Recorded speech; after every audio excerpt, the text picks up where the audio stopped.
Well, you just heard my name, and around there, I'm sure everyone is saying, who the hell is he? So I'll tell you, I'm a science fiction writer, and the reason I'm here speaking to you is because we're celebrating the 50th anniversary of the first World Science Fiction Convention, and this is therefore a nostalgia brunch. And in order to help celebrate it, they need some reverend gentleman who was around at the first science fiction convention, and I was there, believe it or not. And thank you. And it makes me think of the old days in 1939, and I want to tell you, the best way you can possibly bring it back to yourself if you haven't been there is to read a new book that's out. It's by Alexei and Corey Panshin, The World Beyond the Village. It's a history of science fiction up through the Campbell era. The last two-thirds of the book covers the 2 years between, what? The World Beyond the Hill, what did I say? Oh, well, The World Beyond the Hill. I'm going to sit down, stand up, and start all over again. The last two-thirds concerns just the time we're talking about, and it gives you the feeling that back in 1939, there was only one outlet for science fiction that was worth anything much, and that was Astounding Science Fiction. And there was only one editor that amounted to anything very much, and that was John W. Campbell, Jr. He presided over Astounding like Zeus, and we all crept on tippy toes around those colossal legs and listened to the comments from on high, and his word meant all the difference between, I was going to say fame and fortune, but that's not quite what it was. Minuscule fame and minuscule fortune, or nothing. But to us, it was everything. And a whole chapter, for instance, is devoted to Nightfall, a story that I wrote back in those days.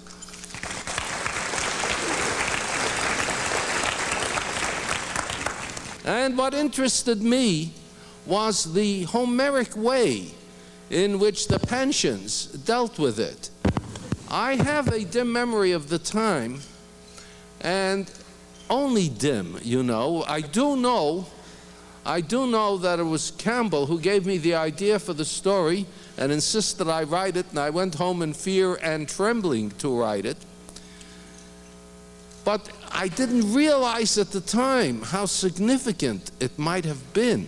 And the Panshins did explain it to me, how it was really the pivotal story and the pivotal issue of a pivotal time in science fiction. And I want you all to read it so you'll know how important I was. Believe me, I've read it twice, and I'm very impressed.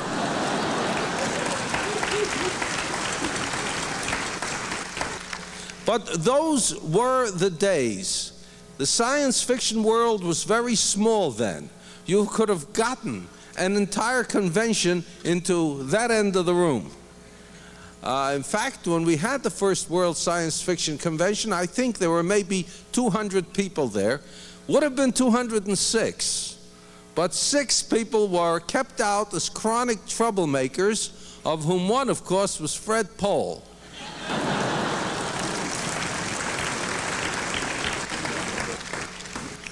Nobody wanted him. I remember some of us. In fact, Fred Pohl was so sure that he wouldn't get in that he went to the dentist instead. He had to have some fun out of life.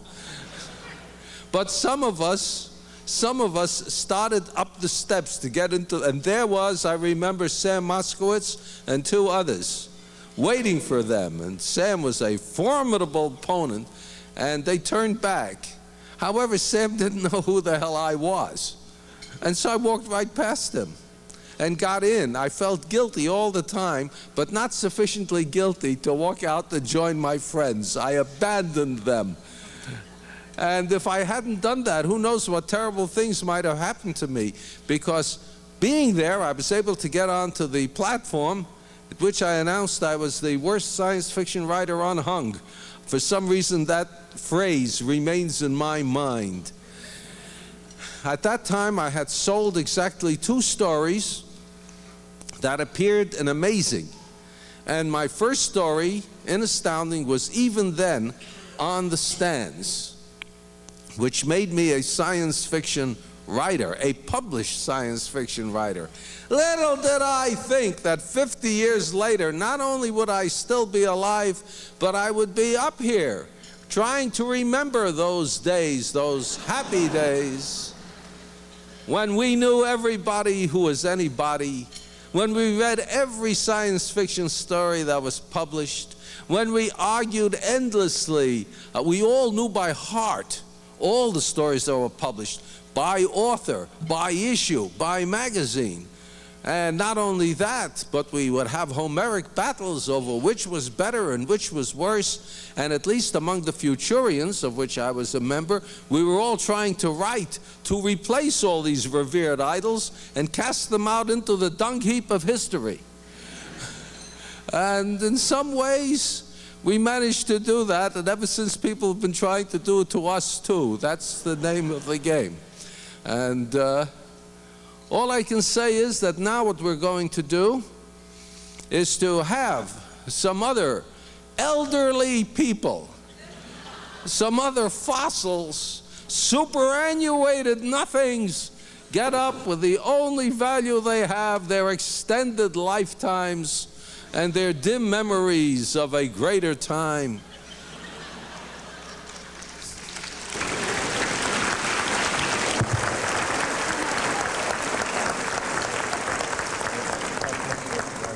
We are still, all of us, a little bemused over the fact that somehow in a rotten 50 years we've gotten to the point where science fiction conventions attract thousands, where the bookstores are filled with shelf upon shelf of novels and paperbacks, where the bestsellers feature some of us, where the movies have science fiction blockbusters. In our day we had Flash Gordon.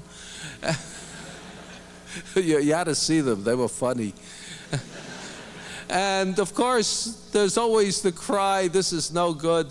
I think as the first Mrs. Brown said, science fiction should go back into the gutter where it belongs. But you can't squeeze the, thank you. You can't squeeze the toothpaste back into the tube. We're here, we're all of us famous and renowned, and we're stuck with it. And so now we're just going to have to introduce all the people who have been stuck with it along with me, starting with our remarkable guests of honor, Betty and Ian Ballantyne. Yeah. Ladies and gentlemen, we would like to request that there be no flash photography. Being guest of honor is just absolutely wonderful. Betty and I have had a totally glorious time. And seeing the old friends, the Fred Bowles and Richard Powers, is mixed with seeing the vitality and youth of the group. I think the fossils can rest easy in their graves. Because I think better and stronger things are coming. One of them is Betty Ballantyne, who in our combination is my higher authority. Well, I'm Betty Ballantyne. It's been a long 50 years. And yet it seems like yesterday. A lot of people have asked me at this convention where I got my interest in science fiction. And I was reading before I can remember learning how to read. I was born in India, and books were not readily available. but my father had a chest of volumes, and I read everything in it, from Bunyan's Pilgrim's Progress, Dickens, all the Tarzan books, to everything he had. And reading became so much a part of my life that I've never, ever been able to stop. One of the things that I remember, I not remember, it's absolutely unforgettable. When I was 12, we went up to Nepal on a tiger hunt in the jungles up there. We stayed at a little brick building called a dak bungalow, and you go in with your camp cots and get rid of the snakes and settle in. Of course, you have only kerosene lanterns. There also happened to be, to my delighted amazement, a very low shelf of books that I hadn't read. And one of them was Dracula. So that's how I got to read Dracula. Late at night in the jungle by lantern light. I tell you true. With jackals howling outside, and they have a very terrifying, depressing, threatening kind of sound. Panthers coughing, weird birds, and so on. The sounds are incredible, and I would read deep into the night by this miserable lantern against all the and sleep all day long while the others shot the tigers. Well, that's how I got to be interested in science fiction. And I would like to add to Ian's remarks my gratefulness for the friendships that we have made in the science fiction community. I think that this, more than anything, makes me a very lucky person, because I have been able to work and continue to work with the people I most admire and love. Thank you.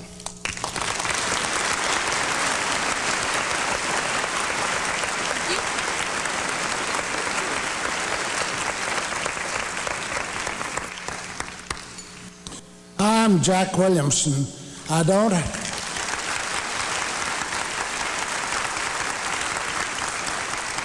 Thank you. I don't have these magnificent white sideburns, but I'm even older than Isaac. In the year 1926, I was 18.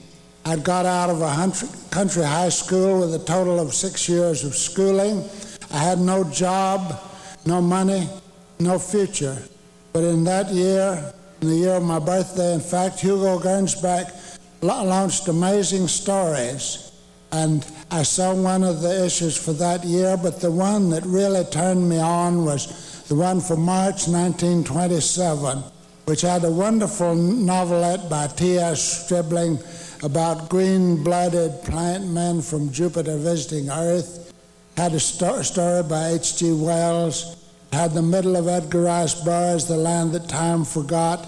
It had The People of the Pit by A. Merritt. I read that, and I was born again into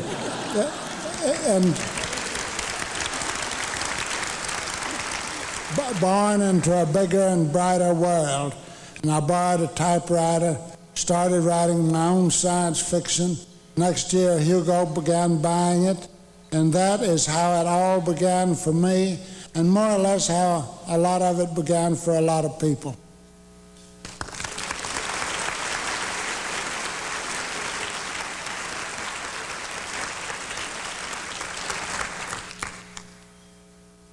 Hi, I'm Terry Pratchett, a quite young and very radioactive British fantasy writer. I've still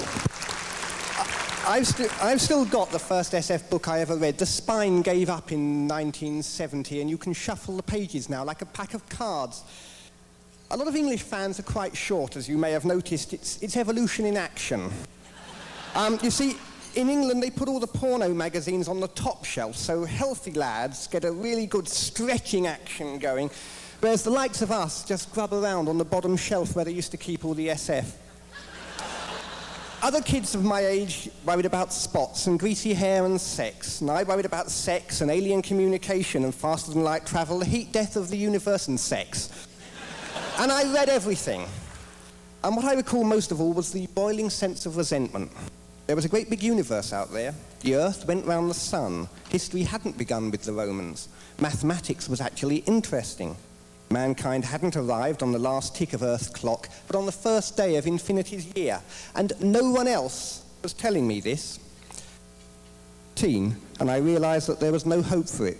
If I was going to get a proper education, I was going to have to do it myself via science fiction. And then much later, I became a PR man in the nuclear industry, which might suggest I hadn't learned much. And in the 1980s, that's a job that's rather like hang gliding over the mouth of hell. And one day, one of our reactors had inconveniently leaked 8 tons of carbon dioxide, which was a teensy little bit radioactive. I mean, not much. Trust me, you could hardly even see it. And I got home at 11 o'clock at night, and the phones were still ringing, and I stared at the wall, and I knew that one more day of this was going to get me the white canvas jacket with the optional long sleeves. And I switched on the word processor, and I typed for 23 hours solid. 25 years of SF and fantasy had wound up the elastic, and now it was time to let it go. I was 35, and suddenly I was being handed an entire new career. Good old SF, I say. Whenever I've needed you, you've always been there.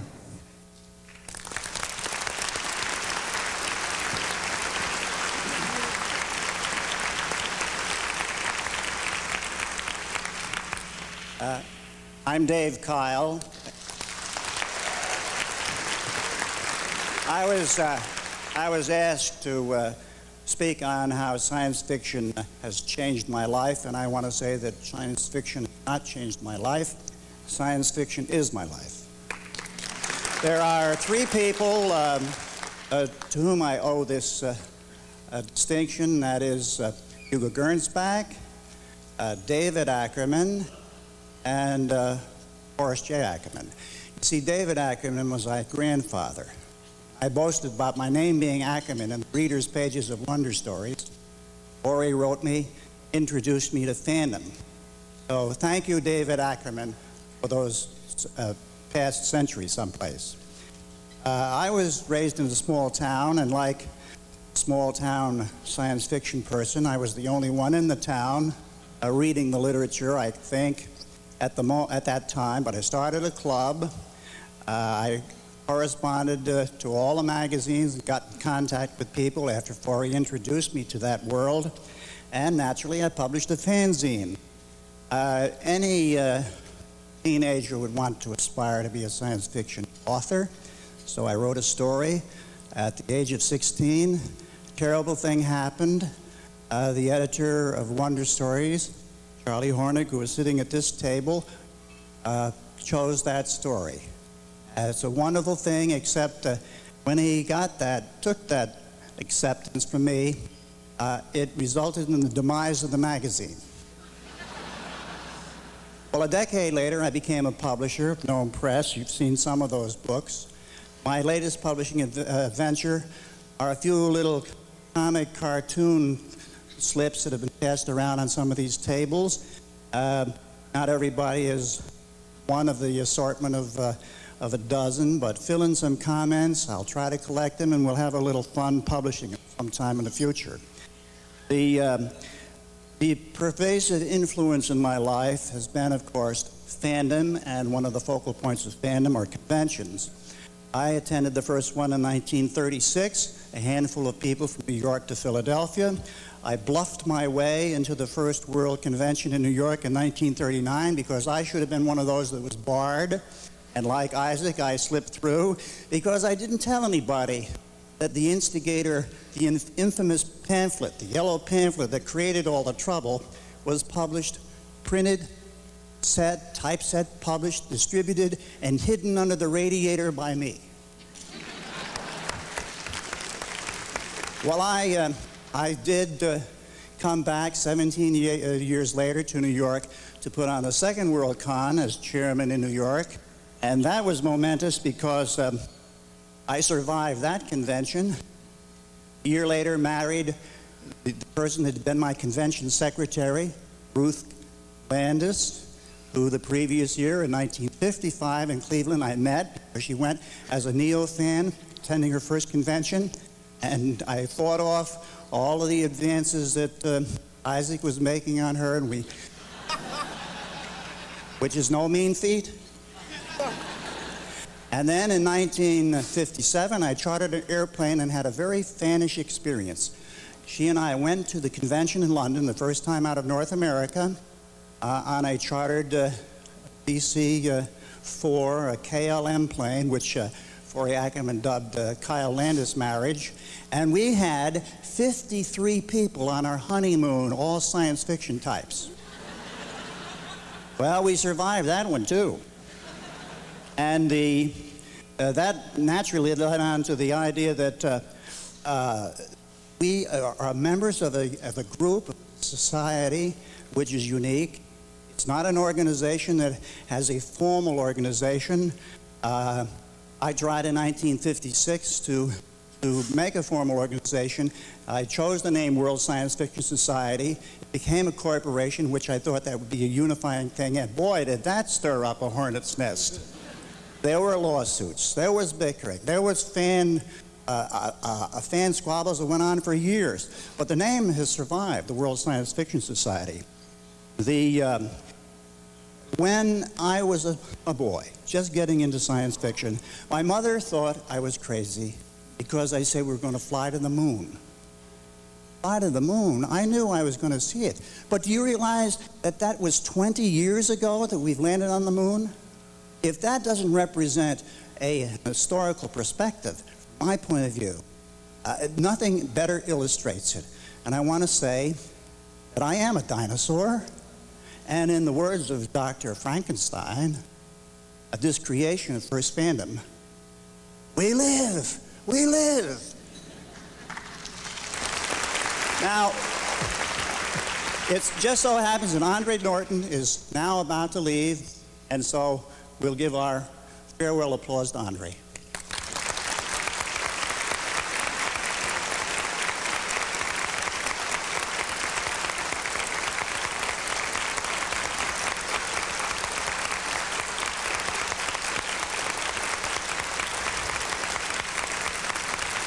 Thank you.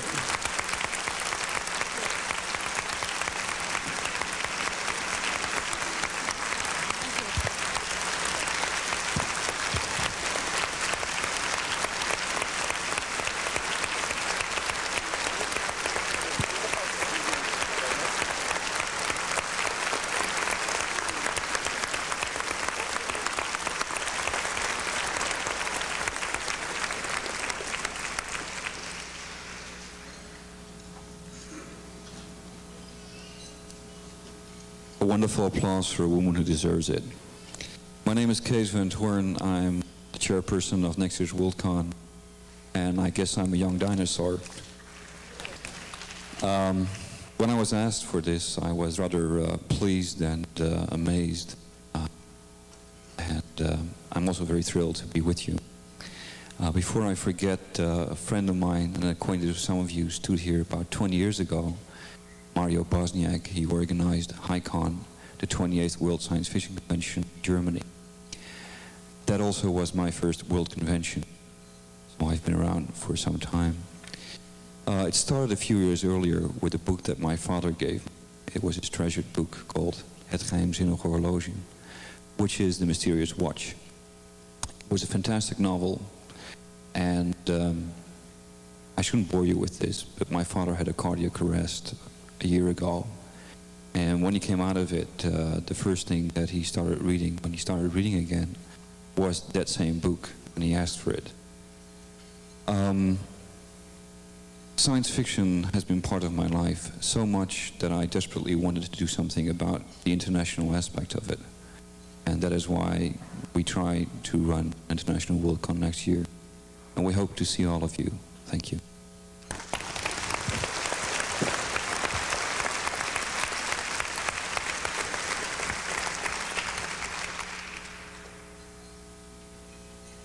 Hello, I'm Gregory Binford.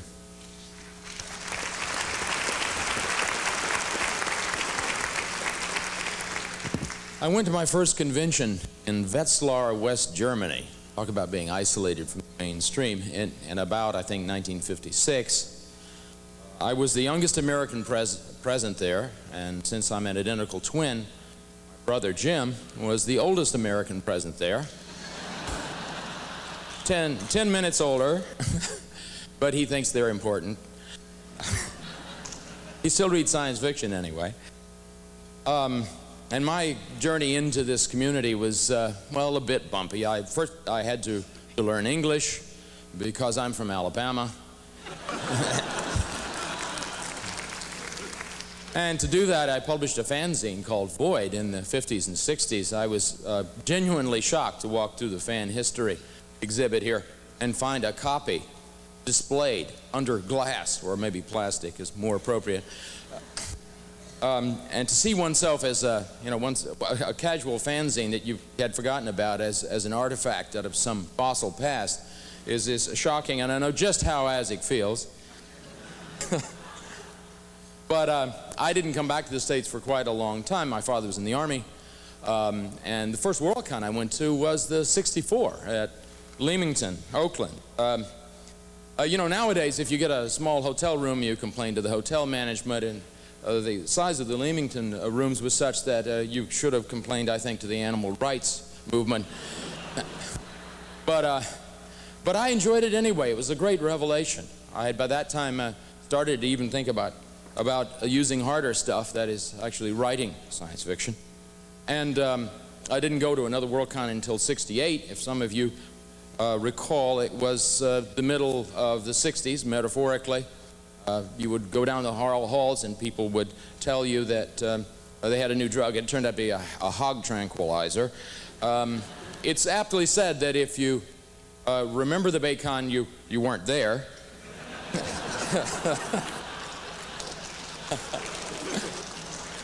I think. Well, what I was actually doing in the real world was becoming a scientist. And in those days, yes, I know it's hard to believe, scientists thought that science fiction was somehow déclassé, or at least some of them did, although they all secretly read it. My own professor to me, when I was working on my thesis, said, you know, what is the science fiction stuff you spend so much time on? I mean, look, science is the truth, right? And fiction, you know, I mean, it can be pretty, but it's lies, right? So, I mean, what is the science fiction stuff? It's either the truth about the lies, or it's lies about the truth. Now which is it? And so I just got my thesis done and went away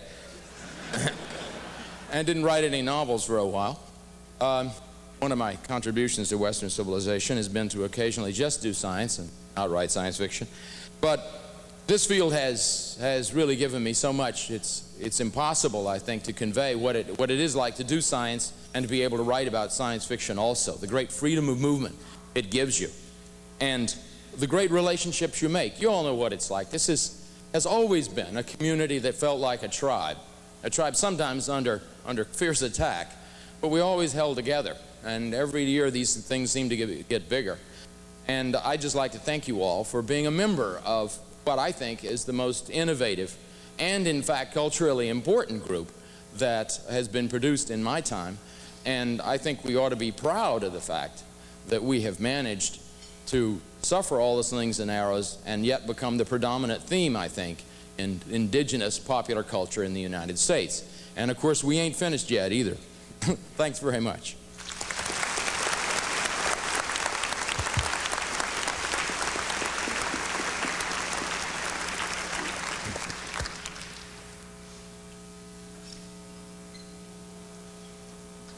Hi, I'm Jane Yolen, and I'm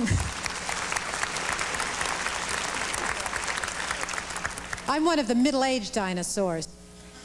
When they told us to come and speak, one of the instructions was you can do it as a poem, you can do it as a song. Everybody else seems to have done it in prose, but I've done it in poetry, so you're going to have to bear with me. I can see. A funny thing happened as I left my home. Remarks ran around in my brain as a poem, so I jotted them down on a napkin or two. and now get a chance to recite them to you. About writing. I've written with ease and with joy and with zest since the very first day I got things off my chest and I told off my teacher, my mom, and my friend. Did any of us guess where such tellings would end? About writing SF. As it happens, I don't write of cybers and chips. My spacemen are toads who drive total spaceships. Or my planet-bound heroes meet dragons in pits. Is it very surprising I drive Spinrad, Shirley, Pornell, Benford, and Asimov out of their wits? About fandom. I just didn't know that such fandom existed until after 70 books, Richard Curtis insisted I go to a con as a pro. What a hoot. I bumped into a 6.5-foot lady in a size 7 Wonder Woman suit. About Worldcon since. Too many late nights and too many long hours. Too many fan hugs with too few fanish showers. Too many fast foods and too many loose ends, but too quickly World SF Con now always ends. Addendum. Fantasy writers adhere to this trope. Conventions are triumphs of friendship and hope.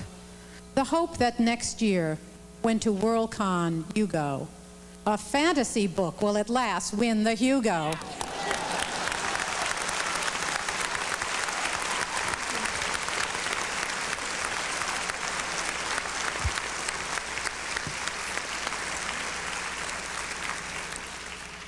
I'm Forrest J. Ackerman, call me Forry.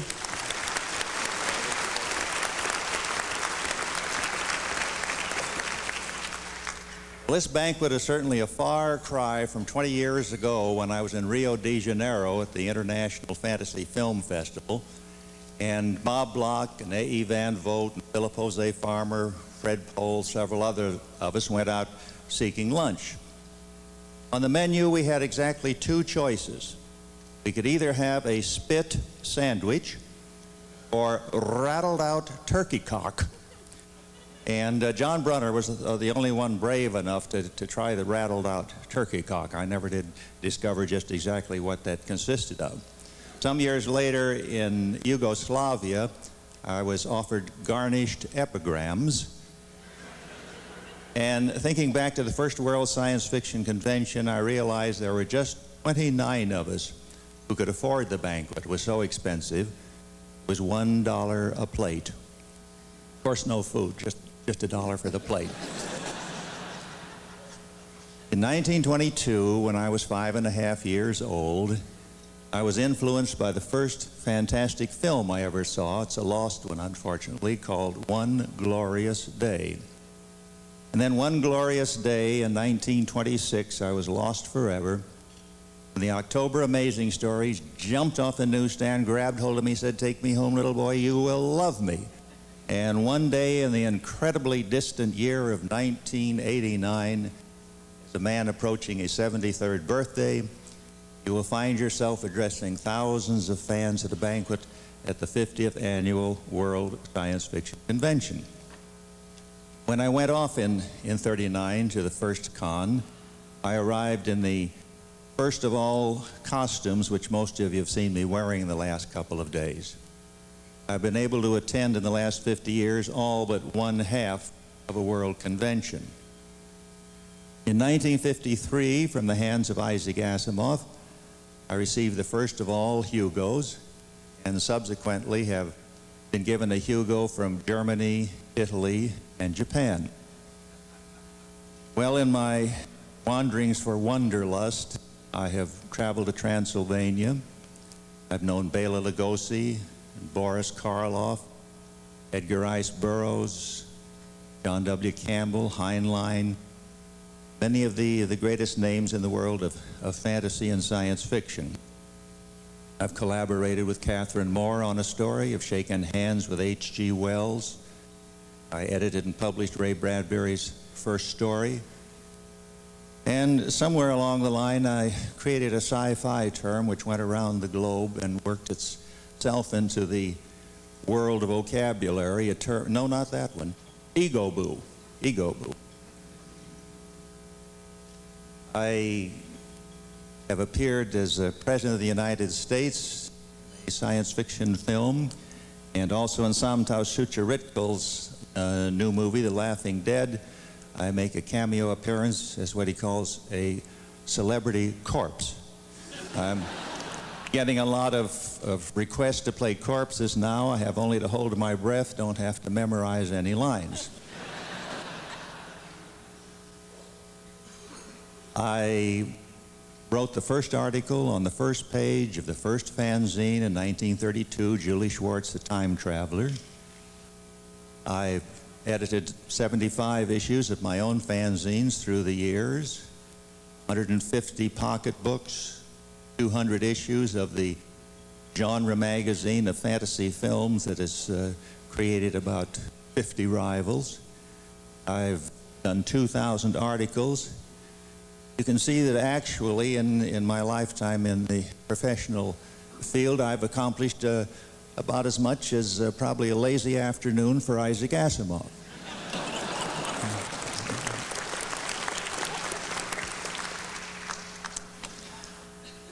In the 63 years that I've been in this wonderful field, I've collected about 300,000 pieces of science fiction and fantasy in an 18-room home and a garage in which you couldn't park a pogo stick.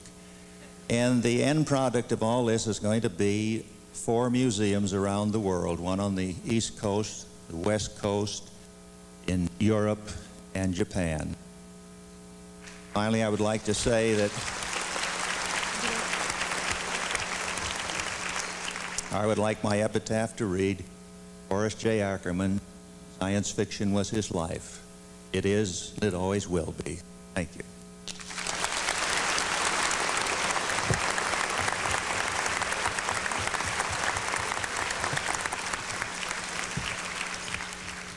Hi, I'm Mike Resnick. I wasn't entirely sure about that last night, but I'm pretty confident this morning. Our first World Science Fiction Convention was the 1963 DisCon. I was 21, Carol was 20, and we hadn't known that fandom existed 6 months earlier. The attendance was just under 600, quite small enough to fit in one small corner of the hall here. Whoop, I'm supposed to keep the microphone up. Rooms were $8 a piece. The banquet was held in the afternoon because nobody could afford to go in the evening. It cost $3 and almost caused a riot. The most expensive piece of art in the auction was a Frank Frazetta cover, which went for the exorbitant sum of $70, a figure people thought might never again be equaled. Everybody agreed that things were looking up for the field. Some of the better writers could even foresee a day not long off when they might make as much as $7,500 a year, especially if Robert Silverberg would stop turning out 30 short stories a month. Isaac Asimov was the Toastmaster, and during the middle of his Toastmastering gig, he was given a surprise Hugo, and was probably the most surprised recipient in the history of this Worldcons until last night when I got one. Now, there were no regional parties because there were only 5 or 6 regional conventions across the country, and they didn't have to go out of their way to try and find customers. There were no mail ballots for site selection. If you wanted to vote for a site for the next year, you dragged yourself out of bed at about 9:30 in the morning on a Sunday. You listened to the pros tell you which cities had the better restaurants, and you listened to the fans tell you which city had the better bookstores, and then you voted. 20 to 25 votes was usually enough to swing a Worldcon. The nightly entertainment consisted of each of the bidding parties renting out a room and giving a beer blast for the entire convention, which could be held in one room. Let's see, the costume ball really was a costume ball, complete with a dance band, music, and dancing where people were actually allowed to touch each other. There was a special interest group that comprised almost 20% of the convention, and no, it wasn't the Trekkies, this predates them. It was the Burroughs Bibliophiles, and they all came in suits and ties.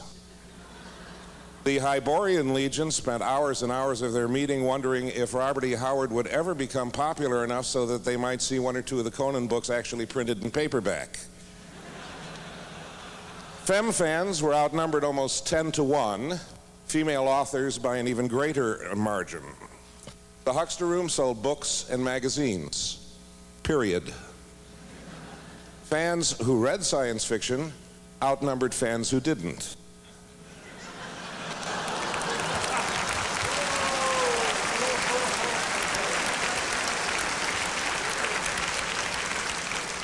People attended the panels. Some even took notes.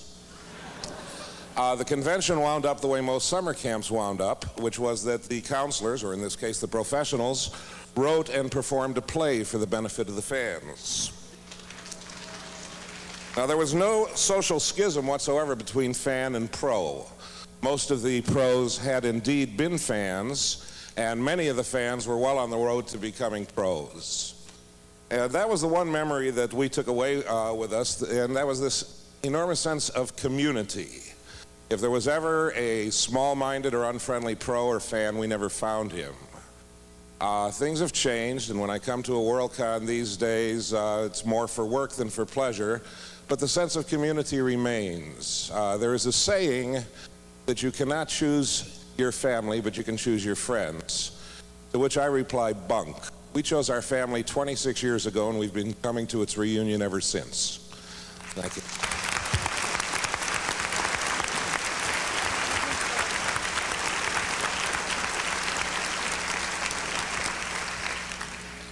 Hello, my name is Takumi Shibano from Japan.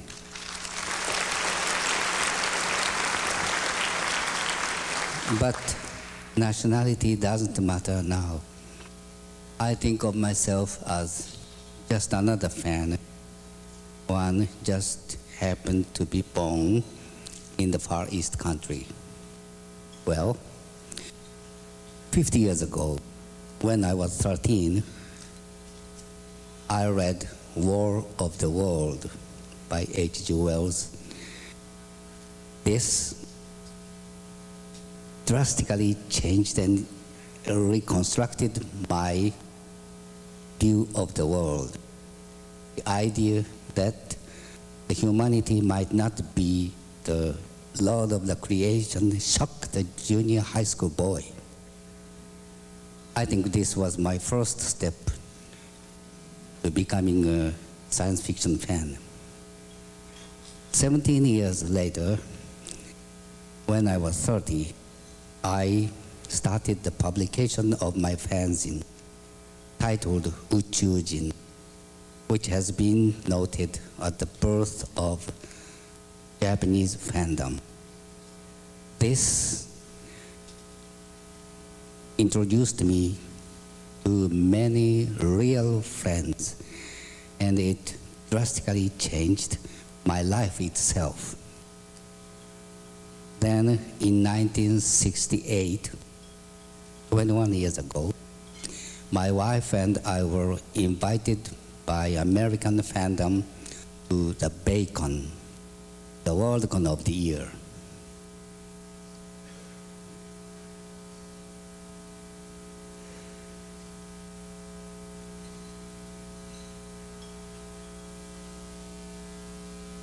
And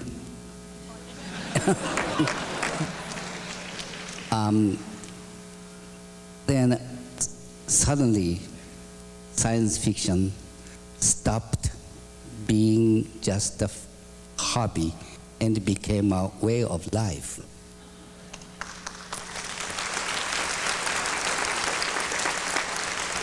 But now I'm wondering if it's still a way of life or not, because the science fiction fandom became more and more important to me than science fiction itself. I rather feel as if I'm not a science fiction fan anymore, but a fan of science fiction fans, science fiction people, real friends. Thus, the science fiction has been the focus of my life for 50 years. Thank you.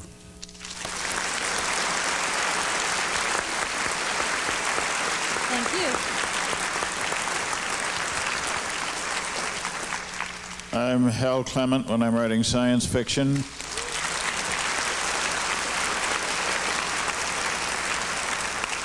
Harry Stubbs when I'm writing checks, and George Richard when I'm painting pictures.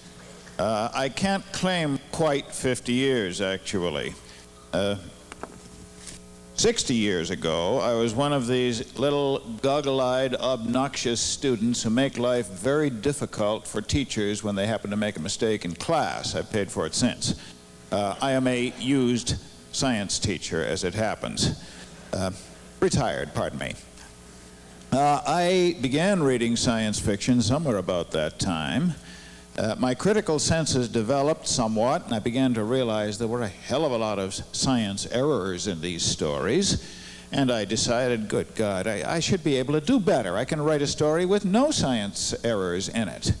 So I started, only 48 years ago, Isaac, relax, and kept trying. It was an innocent ambition. And I kept with it for a very long time. It was rather like the ambition I had as a science teacher. For 40 years at high school teaching, I was hoping to write a chemistry test in which all of the students interpreted every question exactly as I meant it.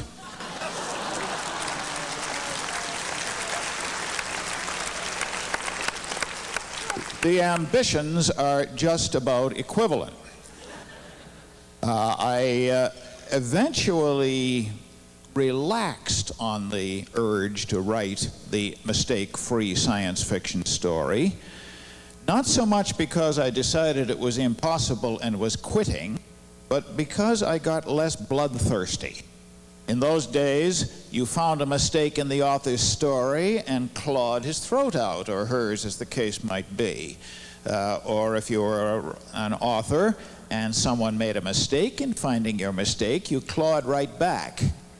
Actually, a fellow named Gene Roddenberry cured me of that. Finding scientific errors in a Star Trek episode was shooting a sitting bird.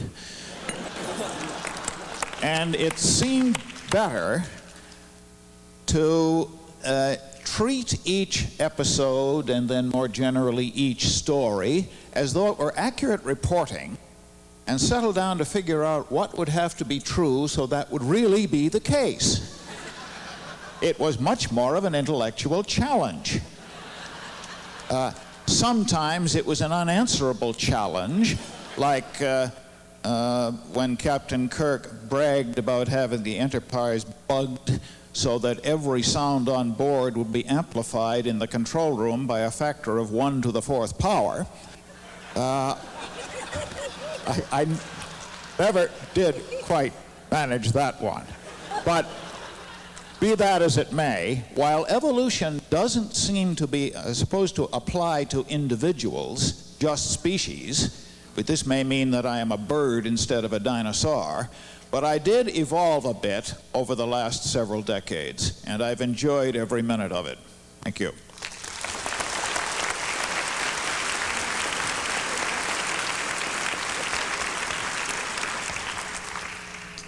I'm Richard Powers, one of Ian and Betty Ballantyne's less recent inventions, and I noticed that I'm supposed to speak about how, and I quote someone, science fiction, and particularly Ballantyne books in particular those days, the only field in commercial art for someone with aspirations to be a fine artist. Well, in my case, although I've done my own bit to perpetuate that myth, a lot happened before those aspirations crawled up out of the old subconscious cesspool. For instance, since today is Labor Day, I thought it might be useful to point out that I, for one, got my start in the great science fiction rack space wars of the late 1940s. These had the precedent in the newspaper circulation wars of even early years and provided fine opportunities for types like myself who were blessed by divine providence with a talent for beating people up with a baseball bat. Now, I had first found myself actually in opposition to Mr. Ballantyne in the rack space struggle, working for an evil publishing empire at the time, and if you're thinking first, you wouldn't be far wrong. To condense a bit, Mr. Ballantyne noticed my efforts and brought me over to his team of goons, of Mr. Fred Pohl, I recall fondly, one, not the least. although he preferred a length of lead pipe to a ball bat, kind of ball bat I used. We have had down the years many a spirited, highly technical discussion about their various merits.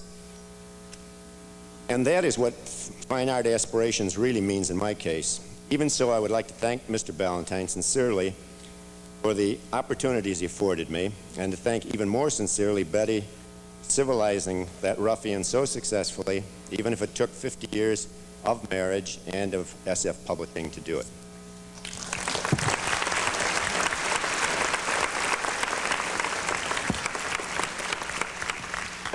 I could spend my whole 2 minutes saying hello to all the friends I know are listening. That wouldn't be very cost effective. So I'll just say, hi, gang. I gather your theme is, how has science fiction affected my life? Well, it didn't affect my life. It created it. I imagine that's true of most of you. By a lucky coincidence, this gives me a chance for a commercial. I've just written a whole book, Astounding Days, a science fiction autobiography, which goes into all this in nostalgic detail. Incidentally, Isaac, thanks very much for the nice review in the Sunday Times. I also had a charming letter from Bob Bloch, clamoring for more. Whether I ever get around to Amazing Years and Time of Wonder, only the gods know.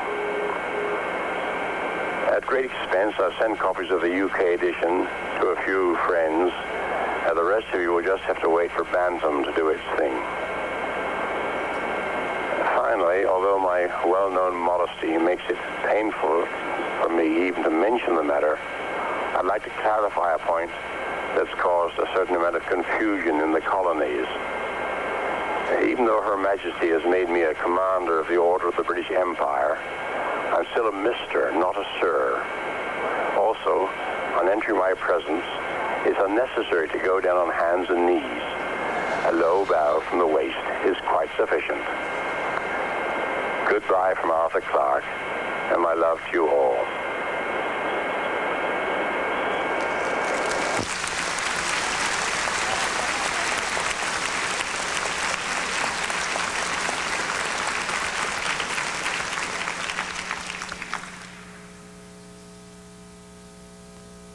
Hello, I'm Michael Whalen, and the only part of me that feels superannuated are my eyes.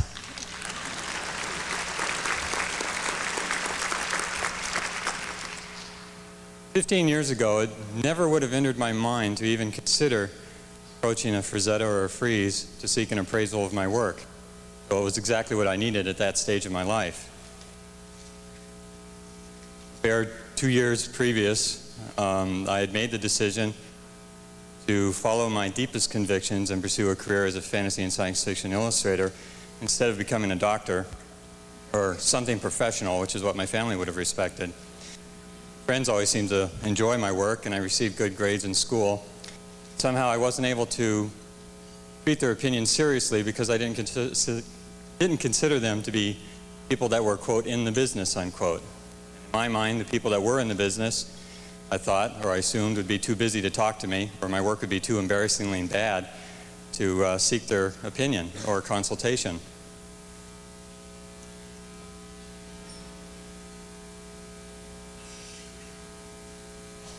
Though I had the desire to do fantasy and science fiction illustration, I just simply did not have the confidence to pursue my career on a professional level.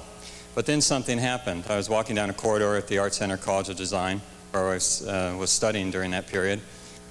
And out of the corner of my eye, on the bulletin board, I saw a flyer advertising a convention nearby. It's for the 1974 San Diego Comic-Con. It mentioned an art show. I was totally unaware that there's such a thing as fandom or conventions or convention art shows. But for some reason, something in my mind clicked, and I said, this is it. It's time to actually show my work to somebody and see what happens. So I melodramatically tore the paper off the wall, brought it home with me, and began preparations for getting some of my work to that art show. Well, to make a long story short, I did get to the art show. I got the work up there and came back at the end of the weekend and was stunned to find that all my work had sold. I suppose the maximum price of $15 on any of my pieces aided the selling of the work. But nevertheless, it gave my my ego a terrific boost. I think the luckiest thing that happened at the convention, though, is that I met somebody who volunteered to take my work to the 1974 Worldcon in Washington, D.C. The wait for her return was unbearable. But when the phone call finally came, I was resolved to accept the bad news. But to my utter disbelief, she told me that I'd won several ribbons in the art show, including Best Science Fiction Painting in the professional division.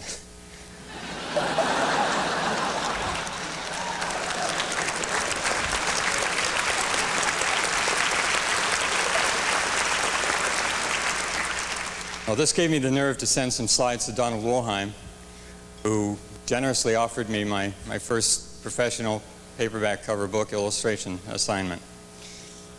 And I felt at the time like I was living in a dream. All this had happened in the space of a month and a half. And as corny as it sounds, I still feel that way today. I don't think a day goes by that I don't expect to wake up sometime in the middle of this dream and find myself rising and having to face doing advertising or paste-up work and a career of long, tedious toil before I would get to the point of doing paperback and or fantasy and science fiction illustration. And hopefully with your indulgence and a little bit of good luck, I can let this dream continue for as long as possible. So please, don't wake me up.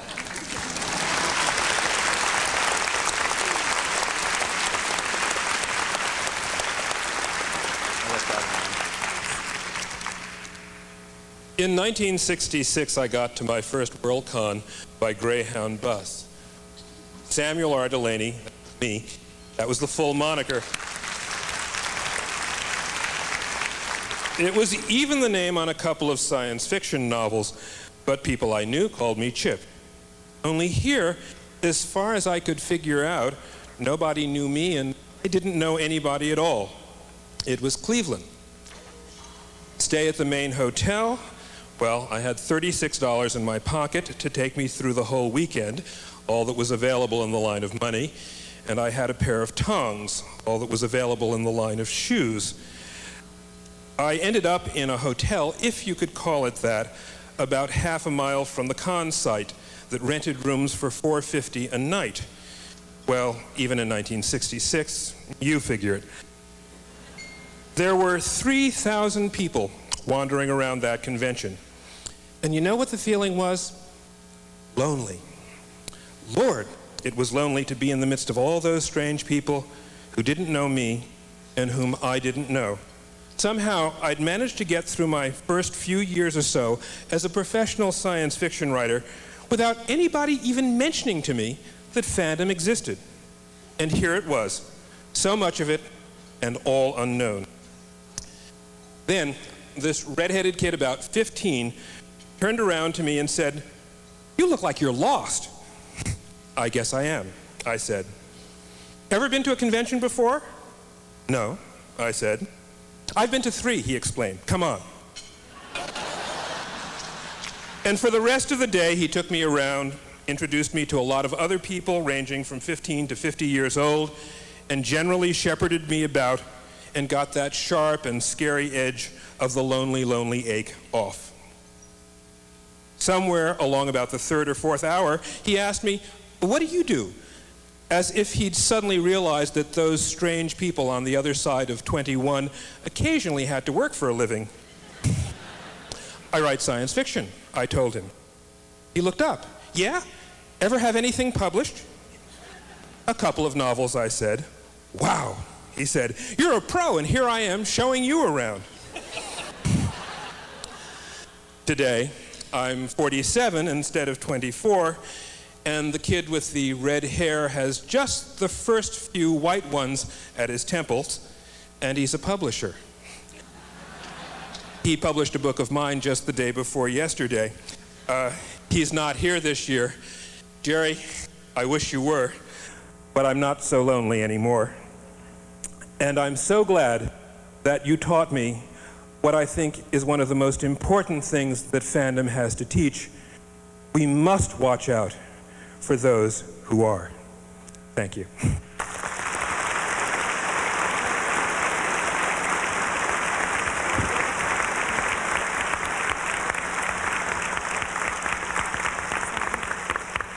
I'm Frederick Pohl.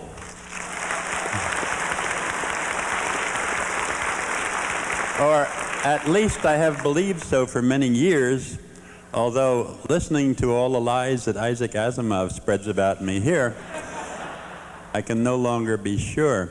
Science fiction has certainly changed my life. For one thing, it gave me a profession, and the very best kind of a profession, because I spend my time doing all the things that I like doing and would do for nothing, and people give me money for them. And also, most of the dearest and best friends I have, I've met through science fiction. I've met some of the best people I've ever known at science fiction conventions. I've met a few of the worst people I've ever known, but fortunately they're a lot scarcer. And the wonderful part about that is that when I come to visit my friends, jump on a plane or whatever, like here, it's all tax deductible. And you can hardly get more wonderful than that. Some specific conventions have changed my life. For example, there was Mid-Americon in 1976, where I met this lovely lady I'm married to over here. And then there was that first WorldCon in New York, which Isaac lied about. I didn't go to the dentist. I went to the convention. I even got into the convention until Will Sikora saw me. Then he threw me out. But that was not really much of a loss because I just went to the bar next door. And I didn't have to hear any speeches, but that's where all the pros were. So I spent my time with Sprague de Camp and Manly Wellman and Doc Clark and all those people. And I can't honestly say that that had changed my life because, in fact, several years before, I had already discovered bars. And thank you all for a wonderful life.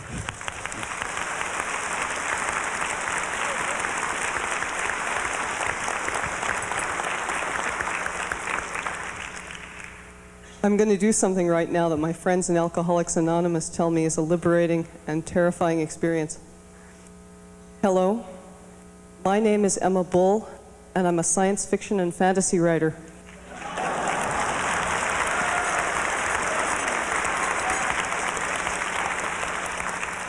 And now, having said that, I feel like I just said it to all my relatives. This is great. I want to tell you a story about the effects of science fiction and what they can do to your life. And this story starts when I was in college. I was in the city clinic in the waiting room, and I was reading the second book of the Foundation trilogy, when a woman across the aisle spoke up and she said, "Excuse me, is that book good? Because my boyfriend has been trying to get me to read science fiction, and I just want to know what other people think is good." And I think what she really wanted to know was, is my boyfriend, you know, okay?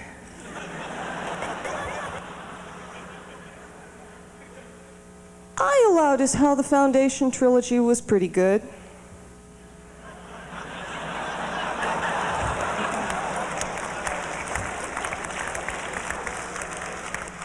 He's gonna get me. I know he's gonna get me.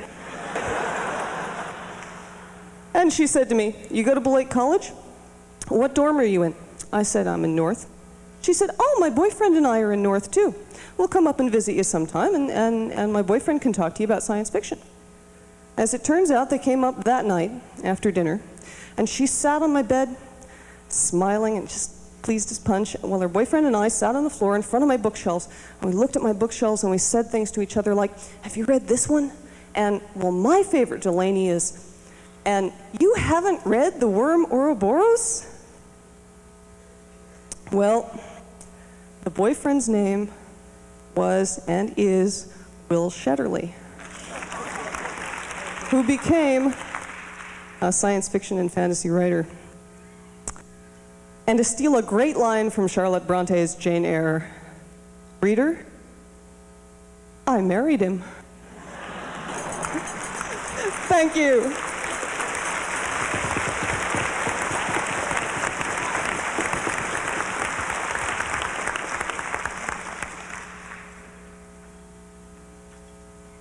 I'm Betsy Walheim.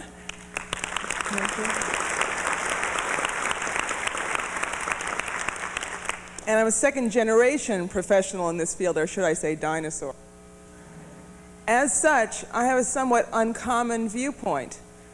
I've always felt a particular affinity with all of those heroines from fantasy books who are betrothed in childhood, because I really felt that I was betrothed in childhood. Only in my case, my prince was this field. Just like any fantasy heroine worth her snuff, I spent all of my youth running away from it, denying it, trying to turn my back on it in any way I could. Well, I failed.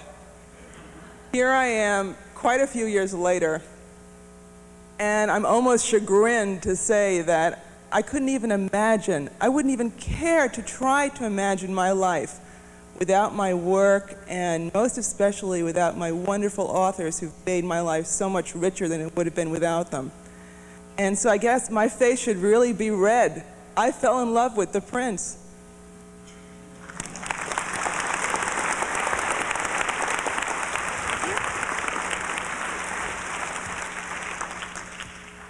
I'm Art Widner.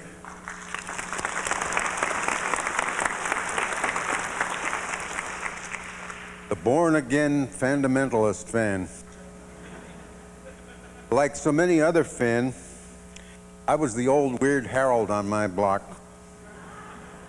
I carried home, under my coat of course, all those lurid pulp magazines with the nubile bimbos in their Volkswagen hubcap bras. That was remarkable because Volkswagens hadn't been invented yet. All my life I've been searching for a community, or a good part of it at least, and I just had to talk to somebody about this wonderful stuff that was blowing my mind, but there was nobody to talk to.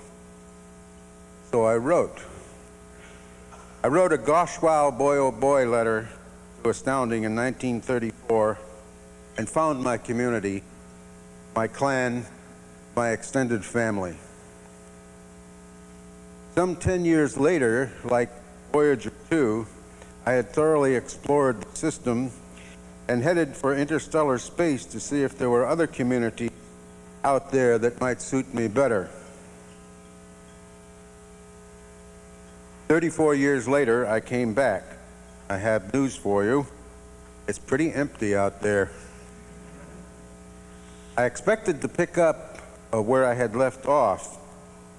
In fact, I claim the record for the longest time between consecutive issues of a fanzine, some 34 years, between EHOS 13 and EHOS 14. I wandered around several huge cons, and like Chip, I felt lonely all over again. Lost and bewildered as any Neo, although I was the EO Neo. I met a few of the old gang, and that was nice, but not quite what I wanted. Then I accidentally bumped into Patrick and Teresa Nielsen Hayden. I want to thank them very much for, oh joy, they knew who I was, or rather had been. I was part of the community again. But whether a fan or a pro, although there's nobody to enforce it, you can't rest on your laurels, and I had to pay my dues all over again. So here I am again, 10 years later, starting to reap some of the dividends, for which I wish to thank you all. Although the clan has grown enormously, I found there's still space for me in our big, noisy, extended family. Sometimes I'm tempted to call it distended, but no matter. I am here to stay, and like a real family, I'm stuck with you, you're stuck with me.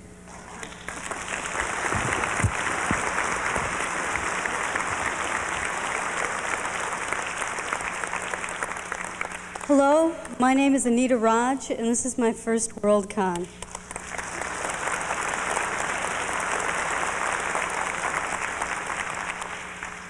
A month ago, as a simple mundane, I wandered into a work session for this convention. I thought that I would help for a few hours, meet some new people, and that would be that. I was an innocent. Since then, I've become a part of an incredible event, this Worldcon. As an attendee and working behind the scenes, I've seen it all. I've collated, folded, and mutilated. I've argued about Clark and Asimov. I've seen exquisite costumes and wondered what planet I'm really on. And somehow I ended up with a beeper, a radio, a wireless microphone, and 6 Teamsters to boss. I've done things I never could have imagined, and I've had the time of my life. So don't try to get rid of me, because I'm here to stay.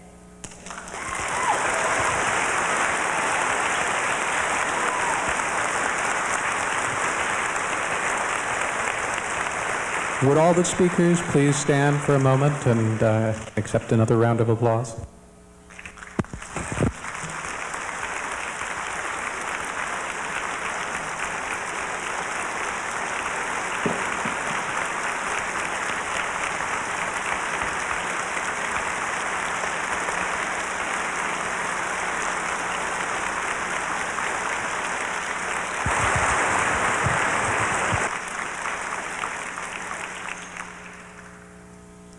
Well, I just have a few words to say to finish this session. First, you heard what Arthur Clarke said, that he thanked me for the review I wrote for the London Times, and I suppose you'd like to know what his last letter to me contained. Evil in return for good, that's what it contained. You know, there was an airplane crash in Iowa a month or so ago, or maybe it was more, time vanishes for me, in which 100-something people survived. Others, unfortunately, died. One of the survivors was reading an Arthur Clarke novel while the plane was trying desperately to land. And this was reported in the newspaper, and Arthur Clarke, as is his wont, made up about 750 copies and sent them to 750 friends, acquaintances, and strangers. He sent one to me, and underneath he wrote, "He should have been reading one of your books, and he would have slept through the whole thing."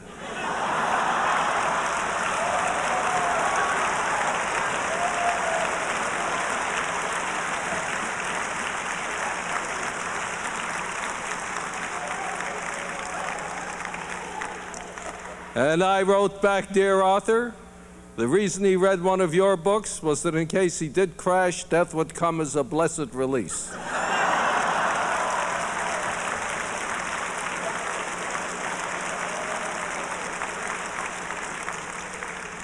I await his next letter with trepidation. But we cannot end on this note. We have been looking back in the past, and we're science fiction people. We look forward into the future. What will happen to science fiction in the next 50 years? Well, we have to remember what science fiction is at its best. Oh, sure, there are stories about planets with 6 stars and galactic empires and all sorts of chazarai like that. But in addition, we do what Ben Bova once said we do. We are scouts sent out by humanity to investigate the future and bring back news of danger, of threats, of sunny uplands and dismal bogs. We report on where we might be going. We have done that in the past, and this is not just a science fiction enthusiast speaking. This is true. All the early rocket men, every one of them, was inspired by H.G. Wells. All the early robotics engineers, all of them, were inspired by science fiction's robot stories. I say no more.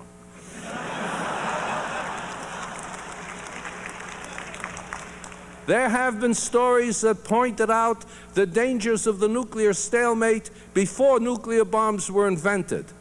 There were stories that discussed population explosions before most people knew there was population. We have been doing this in the past. We have seen at least one deadly problem on the way to solution. The Cold War has simmered down. I don't think there is much fear right now, at least not as there was through these last few decades, of the possibility of a nuclear war.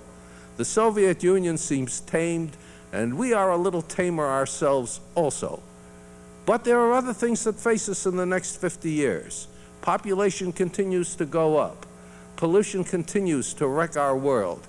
The ozone layer seems to be disappearing. The danger of the greenhouse effect is increasing. We are constantly being plagued by desertification and acid rain. And of course, there are radiational dangers even in the absence of war. There are many things that we must face. And it is the task of science fiction to point out not only these dangers in a dramatic and thoughtful way, but also to evolve possible solutions. And in the next 50 years, I imagine that people in our profession and the people who like to read what the people in our profession do will be made aware of these things where most people might otherwise not even dream there was a problem. And while we may not ourselves single-handedly solve these problems, we will do our bit to inspire. We will do our bit to bring about thought. We will help. We will act as a catalytic influence, ourselves being relatively small in number, ourselves having little or no direct effect, but encouraging great changes through others.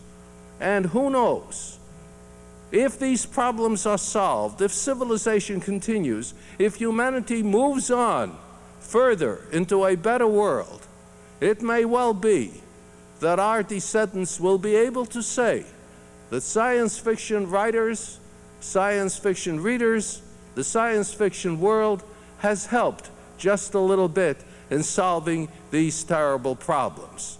And while we may be in it, all of us, for the pleasure of it, for the fun of it, and as far as the pros are concerned, for a little honest money, the fact remains that what will be remembered, perhaps, is none of these, but the crucial usefulness of our field to the world and its survival. Thank you very much.